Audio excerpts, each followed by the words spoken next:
Strong-willed children are often described in negative terms. They are called stubborn, difficult, argumentative, or out of control. But these labels miss the real story. From a child psychology perspective, strong-willed behavior is not a discipline problem. It is a temperament pattern combined with emotional intensity and an early drive for autonomy. To set limits effectively with a strong-willed child, we must first understand who this child is internally, not just what they do externally. What does strong-willed actually mean in child psychology? A strong-willed child is not a child who wants to break rules. They are a child who has a strong internal sense of self, feels unsafe with forced control, needs meaning behind rules, experiences emotions with high intensity. Unlike easygoing children, strong-willed children are internally motivated, not externally controlled. This means rewards may not motivate them. Punishments may escalate resistance. Authority without explanation feels threatening. They are not trying to be difficult. They are trying to protect their sense of autonomy. Temperament, the root of strong will. Temperament is the inborn emotional and behavioral style a child is born with. Some children are flexible, easily guided, emotionally adaptive. Strong-willed children are different. They tend to be persistent, emotionally intense, highly sensitive to fairness, resistant to abrupt control. This temperament appears very early, sometimes in toddlerhood. It is not caused by poor parenting. It is not learned behavior. It is a biological starting point. The brain development factor. A key psychological mismatch exists in strong-willed children. Their emotional brain is highly active. Their self-regulation system is still developing. This means the child feels emotions very strongly, but lacks the neurological tools to manage them. When a limit is imposed harshly, the child's nervous system interprets it as danger. Once the brain enters survival mode, reason shuts down. Language processing drops. Emotional escalation takes over. At this point, the child is not choosing to disobey. They are reacting neurologically. Why because I said so triggers resistance. Traditional discipline relies heavily on power and authority. For strong-willed children, phrases like, because I said so, don't argue, do it now, create internal alarm. Psychologically, the child experiences loss of control, emotional invalidation, fear of being dominated. Instead of learning self-discipline, the child learns one of two patterns: escalation, arguing, yelling, defiance, withdrawal, shutdown, silence, emotional distance. Neither leads to healthy development. Strong-willed is not the same as disrespectful. This distinction is critical for parents and educators. A strong-willed child may question instructions, push boundaries, refuse compliance. But this is not disrespect. Disrespect involves intentional disregard for others. Strong-willed behavior involves self-protection. The child is internally saying, I need to feel heard to feel safe. When adults misinterpret this as bad behavior, power struggles begin. Why power struggles are so common. Strong-willed children are especially sensitive to power dynamics. When control becomes the focus, the child feels threatened, the adult feels challenged. Both sides escalate. This creates a cycle. Adult increases pressure. Child increases resistance. Relationship weakens. Limits lose effectiveness. Psychologically, the child is no longer learning limits. They are learning how to fight. Early signs of a strong-willed child. Strong will often shows itself early through difficulty accepting no, intense reactions to boundaries, strong opinions at a young age, difficulty with transitions, emotional reactions that feel bigger than the situation. These signs are often misunderstood as bad behavior. In reality, they signal a child who feels deeply, thinks independently, reacts strongly to perceived injustice. While limits are still essential, Understanding strong-willed children does not mean removing limits. In fact, these children need limits even more. Without clear boundaries, anxiety increases. Emotional instability grows. Behavior becomes more extreme. Limits provide structure. Structure creates safety. But for strong-willed children, limits must be delivered with emotional connection, predictability, respect. Limits without connection feel like control. Limits with connection feel like guidance. The real purpose of setting limits. The goal of limits is not obedience. The psychological goal is emotional regulation, internal self-control, trust-based cooperation, long-term emotional maturity. Strong-willed children do not need to be broken. They need to be guided without being overpowered. A necessary shift in parenting mindset. Instead of asking, "How do I make my child listen?" a more effective question is, "How do I lead this child without damaging their inner strength?" Strong will, when guided properly, becomes confidence, leadership, resilience, emotional depth. When guided poorly, it becomes chronic conflict, anxiety, emotional distance, power-based relationships. What this means going forward. Before we talk about techniques, rules, or consequences, one thing must be clear. You cannot parent a strong-willed child the same way you parent an easygoing child. Understanding comes first. Connection comes first. Then limits begin to work. Common behavioral patterns in strong-willed children. Strong-willed children tend to show a predictable set of behaviors across environments. These may include arguing over small instructions, refusing to comply even when consequences are clear, emotional outbursts that seem out of proportion, difficulty stopping an activity, strong reactions to sudden changes. From the outside, these behaviors look intentional. Psychologically, they are stress responses. The child is not asking, "How can I disobey?" They are asking, without words, "Do I still have control here?" Why simple requests turn into power struggles? Power struggles usually begin in ordinary moments. Getting dressed, turning off screens, leaving the house, following routines. The adult gives a command. The child resists. The adult repeats louder. The child escalates.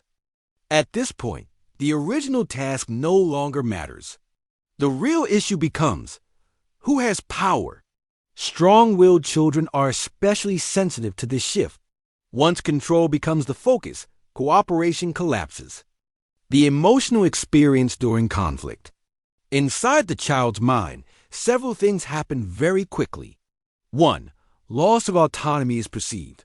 2. The nervous system activates. 3. Emotions rise faster than logic. 4. The child feels trapped. This creates a powerful internal state, anger mixed with fear, urgency without clarity, emotion without regulation. From this state, the child cannot calm down on command. Their brain is no longer learning, it is surviving. Why yelling and threats make things worse. When adults raise their voice or threaten consequences, they often expect compliance. But for strong-willed children, yelling feels like emotional attack. Threats feel like loss of safety. Pressure increases resistance. The child's nervous system responds with fight, arguing, yelling, aggression, flight, running away, hiding, freeze, shut down, silence. None of these responses lead to self-control. They only teach the child that power replaces understanding. Mislabeling emotional overload as bad behavior. One of the most damaging mistakes is assuming the child could behave better, but chooses not to. In reality, the child is overwhelmed. The emotional system is overloaded. Regulation capacity is exceeded. This is not a character flaw. It is a developmental limitation. Strong-willed children often feel emotions more intensely than they can manage. Without support, they appear difficult. With support, they slowly learn regulation. Why consistency alone is not enough. Parents are often told, "Just be consistent." Consistency matters, but it is not sufficient. If limits are consistent but emotionally disconnected, the child complies outwardly but resists inwardly, or continues to escalate behavior. Strong-willed children need predictability and connection, structure and emotional safety. Rules without relationship lead to power struggles. Relationship without rules leads to insecurity. Balance is essential. The hidden emotional needs behind resistance. Behind most strong-willed resistance are unmet emotional needs. Need to be heard. Need to feel respected. Need for choice. Need for fairness. When these needs are ignored, resistance intensifies.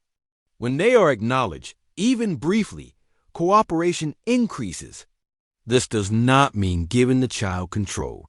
It means giving them psychological dignity. Why some children escalate while others withdraw? Not all strong-willed children react the same way. Some escalate. Loud arguments, physical reactions, intense emotional expression. Others withdraw. Silence, emotional shutdown, passive resistance. Both are coping strategies. Both signal, I don't feel safe in this interaction. Understanding this prevents misinterpretation and overreaction. The long-term impact of unresolved power struggles. When power struggles become a regular pattern, trust erodes. Emotional connection weakens. The child learns control-based relationships. Over time, this can lead to chronic defiance, anxiety, emotional distance, difficulty with authority in adolescence. This is why early understanding matters. Limits should shape behavior, not damage relationships. What strong-willed children actually need in conflict? During moments of resistance, the child does not need lectures, threats, shame, emotional withdrawal. They need calm presence, predictable boundaries, emotional containment, clear leadership. When adults remain regulated, the child's nervous system slowly follows. This is not instant. It is developmental. A critical insight for parents. Strong-willed children are not trying to win. They are trying to protect their voice, their autonomy, their emotional safety. Once parents stop seeing resistance as defiance, they can stop fighting the child and start guiding them. Why limit setting fails at the wrong moment. Many parents try to set limits during emotional escalation. The problem is timing. When a strong-willed child is emotionally activated, the thinking brain is offline, language processing is reduced, self-control is unavailable.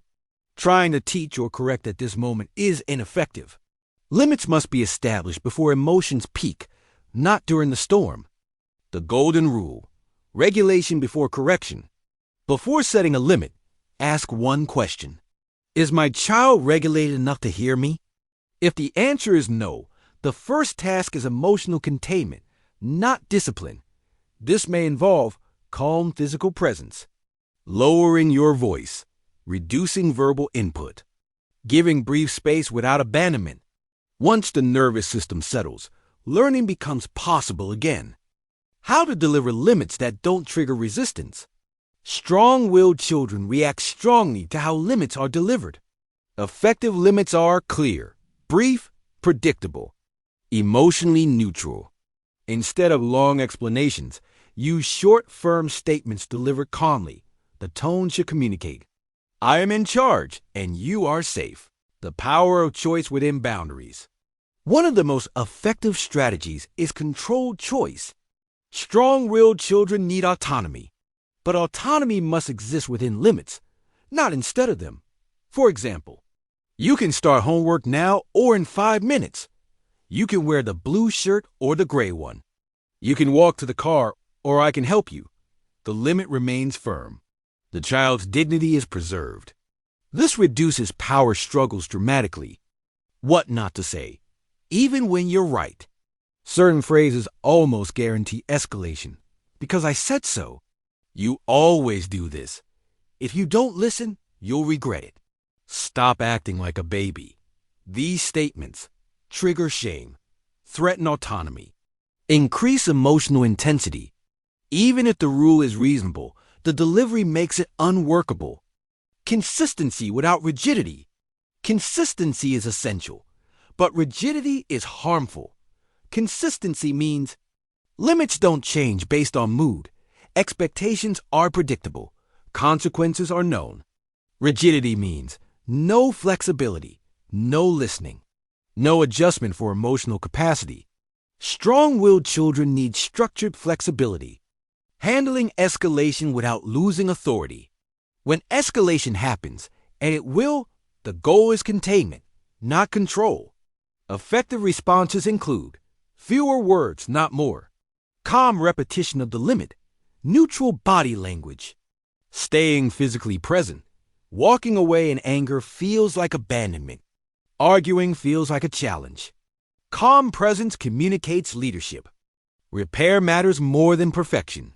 No parent gets this right every time. Strong-willed children don't need perfect parents. They need repair after rupture. Repair includes acknowledging mistakes, naming emotions calmly, reconnecting after conflict. This teaches the child relationships survive conflict. Authority doesn't require fear.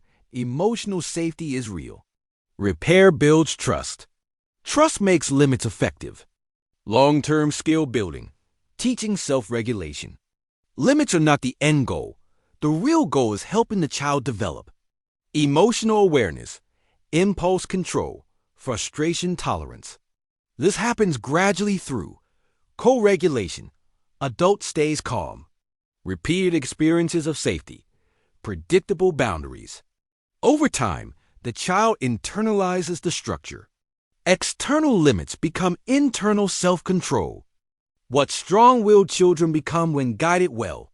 When guided with respect and structure, strong-willed children often grow into confident decision-makers, emotionally aware adults, strong leaders, individuals with moral clarity. When guided with force, they often grow into power-resistant teens, emotionally guarded adults, chronic conflict patterns. The difference is not the child. It is the approach. A final perspective shift. Setting limits is not about winning. It is about leading. Strong-willed children don't need to be controlled. They need to be contained, guided, and respected. When limits are delivered with calm authority and emotional safety, resistance fades. Not overnight, but steadily. And what replaces it is something far more powerful than obedience. Trust-based cooperation.